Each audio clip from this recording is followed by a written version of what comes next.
Selamat sore saudara-saudara sekalian. Pada kesempatan hari ini kami akan menyampaikan beberapa perkembangan terkini terkait dengan respon pandemi virus COVID-19. Pada kesempatan yang pertama ini kami ucapkan terima kasih kepada seluruh pemerintah daerah yang semakin intens melakukan segala cara untuk memutus rantai penularan dan meningkatkan derajat kesehatan masyarakatnya. Seperti kita telah ketahui bersama bahwa Bapak Presiden telah menetapkan berdasarkan Perpres 21/2020 tentang pembatasan sosial berskala besar. Ini adalah sebagai bagian dari upaya pemerintah, pusat, dan daerah untuk semakin mengintegrasikan di dalam kaitan dengan physical distancing. Ini semuanya sudah terbukti bahwa mengintervensi kontak fisik dekat sesama orang dengan cara menjauhkan dalam satu wilayah, ini akan berkontribusi yang sangat penting di dalam kaitan menekan penyebaran virus. Tentunya upaya ini harus kita padukan bersama-sama dengan upaya peningkatan kesehatan secara perorangan, penelusuran kasus, kemudian pengujian sampel termasuk melakukan pemeriksaan rapid test, dan disertai dengan peningkatan kapasitas perawatan di rumah sakit, baik rumah sakit darurat untuk COVID-19 maupun rumah sakit rujukan. Terus-menerus semua institusi penelitian ilmiah sedang mengembangkan riset tentang virus ini. Kita maklumi bahwa ini adalah virus yang baru, sehingga secara terintegrasi di seluruh dunia di bawah PBB, di bawah WHO, telah melaksanakan kegiatan ini secara terus-menerus. Kita masih belum mendapatkan satu pengobatan yang definitif, yang menjadi standar dunia, baik terkait dengan pengobatan maupun terkait dengan vaksin. Oleh karena itu, upaya-upaya yang kita lakukan secara terus-menerus, terkoordinasi, dan kemudian terpadu dengan semua sistem, ditujukan bukan hanya untuk menurunkan jumlah kematian pasien COVID-19, tetapi juga memutus mata rantai untuk mengurangi jumlah kasusnya. Berikutnya ada beberapa hal yang saya laporkan terkait dengan kinerja gugus tugas untuk percepatan penanganan COVID-19. Yang pertama adalah kami bersyukur bahwa kepedulian masyarakat, baik secara individu maupun kelompok, telah mendonasikan lebih dari 66,5 miliar rupiah sampai dengan saat ini kepada rekening gugus tugas dalam rangka untuk menangani permasalahan ini secara komprehensif. Dari kasus yang kita dapatkan, kemudian menelusuri kontak dekat yang ada, ini sudah melibatkan lebih dari 5.000 petugas kesehatan yang terjun di tengah-tengah masyarakat untuk melakukan penyelidikan epidemiologi. 475.200 kit untuk rapid test telah didistribusikan ke seluruh dinas kesehatan provinsi untuk digunakan sebagai screening awal di dalam kaitan dengan penanganan untuk menemukan kasus positif di dalam rangka memutus rantai penularannya. Sudah lebih dari 6.500 spesimen sampel yang dikirimkan ke 34 laboratorium di seluruh Indonesia yang digunakan untuk menguji dan kemudian digunakan untuk menentukan diagnosa dari pemeriksaan PCR.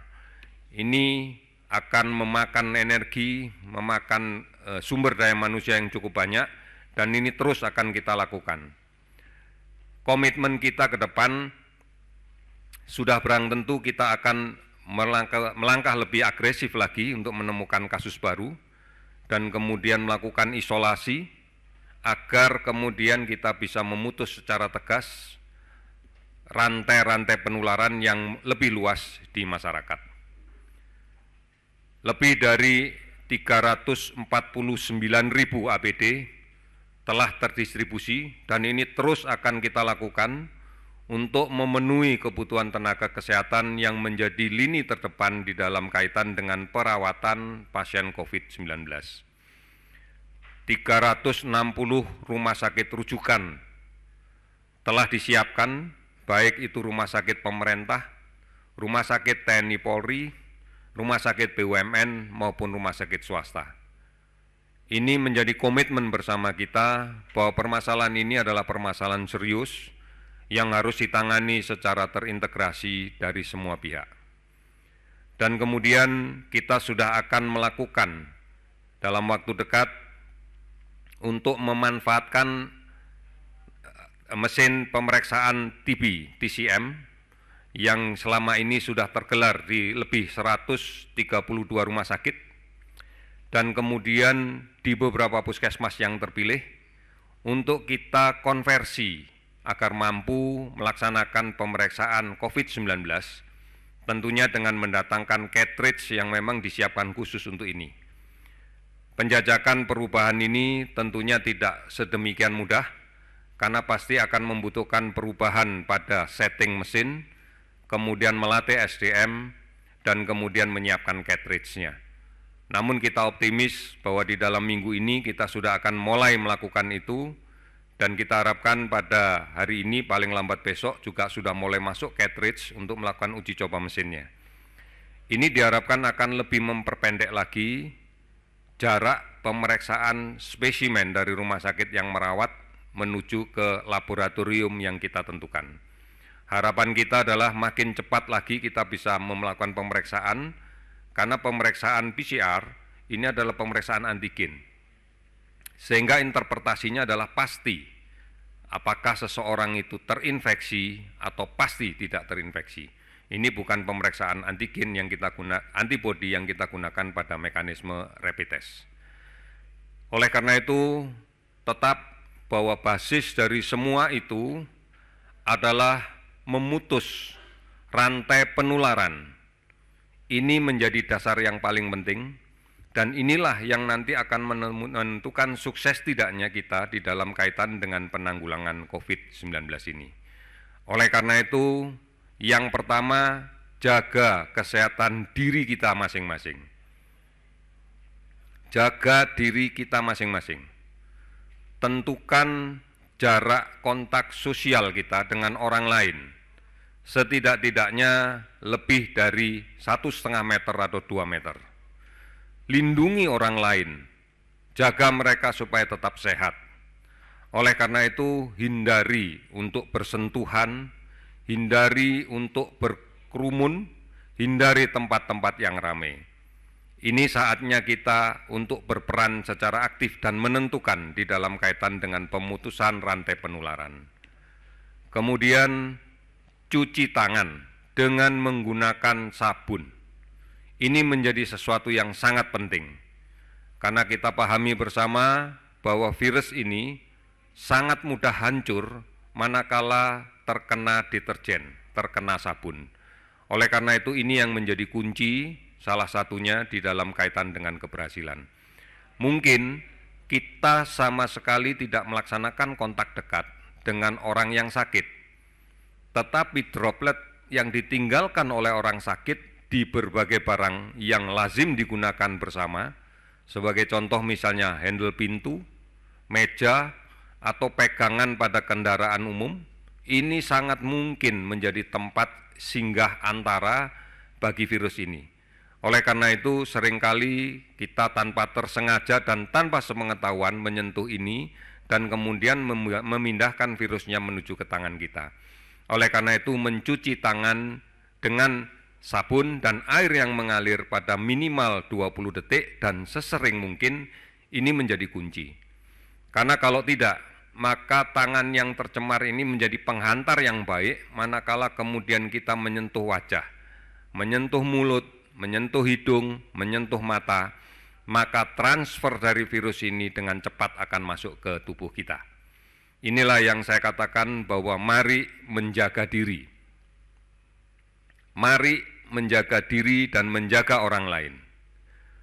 masker tidak membunuh virusnya, tetapi masker hanya melindungi saja agar kita tidak terpapar oleh virus itu. Oleh karena itu, mencuci tangan menjadi sesuatu yang penting.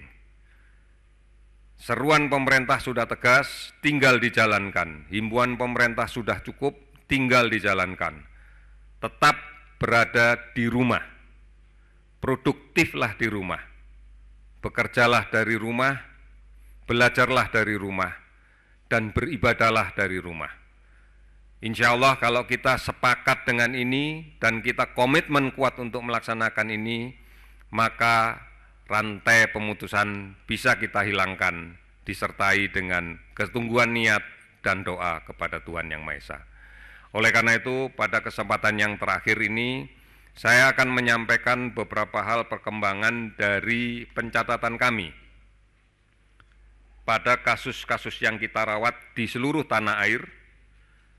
Untuk kasus konfirmasi positif, ada penambahan 149 orang, sehingga sekarang menjadi 1.677. Kasus sembuh bertambah 22 orang, sehingga total menjadi 103 orang. Sementara angka kematian dari kasus konfirmasi positif untuk hari ini bertambah 21 orang, sehingga menjadi 157 orang. Oleh karena itu, saudara-saudara sekalian, gambaran ini masih memberikan bukti kepada kita bahwa penularan di luar masih terjadi. Kontak dekat masih diabaikan, dan kemudian cuci tangan masih belum dijalankan dengan baik. Yang terakhir, saya berharap bahwa kita semuanya harus bisa bekerja sama, kita harus bisa memastikan bahwa kita mampu berperan secara aktif di dalam kaitan ini. Mari kita lindungi orang-orang tua kita, orang-orang yang rentan karena memiliki penyakit dasar sebelumnya, agar tidak tertular, karena dampaknya akan menjadi semakin berat untuk mereka. Kita harus tetap sehat. Sekali lagi, jaga jarak aman kita dalam berkomunikasi secara sosial, setidak-tidaknya 2 meter.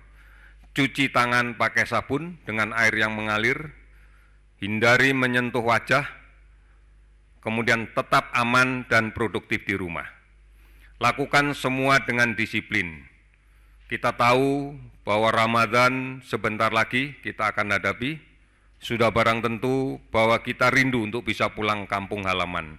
Namun yang lebih penting, mari kita jaga kampung halaman kita tetap sehat.